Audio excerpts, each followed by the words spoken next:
Good morning, Chris Tonkin here. Welcome to Tiger Talk.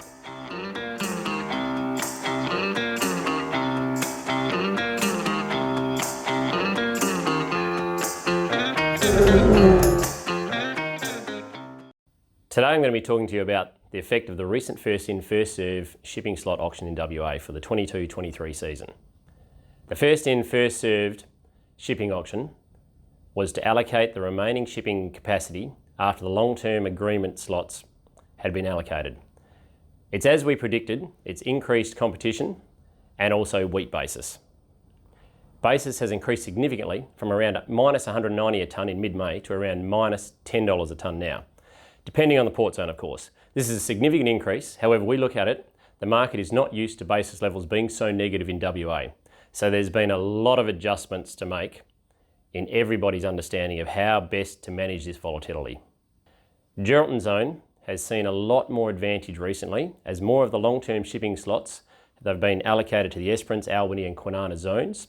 So there was less availability of shipping slots in these zones for buyers to access, which leads to reduced competition in those zones for all grain. This has left the Geraldton zone with more options for some smaller buyers to access the market this year. And we're seeing wheat prices in Geraldton up to $25 a tonne higher compared to all other zones in WA. This is the power of real competition locally, and it's significant. A more transparent system would be appreciated eventually, but it may not eventuate for some time. Buyers have their credit facilities full, and they're extremely worried about execution risk. For example, shipping delays for old season grain are currently sitting around 30 days Kwinana, 18 days Albany, 12 days Geraldton and 3 days in Esperance. At approximately 35,000 US a day, this is a costly risk to add to buying and executing grain. Many of the buyers are not certain that a lot of the issues will be solved for this coming season.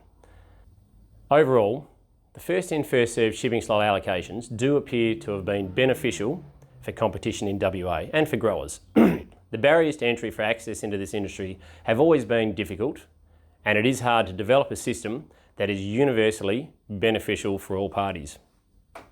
There are many areas across the supply chain in WA and across the world that are contributing to the issues that are facing the industry right now.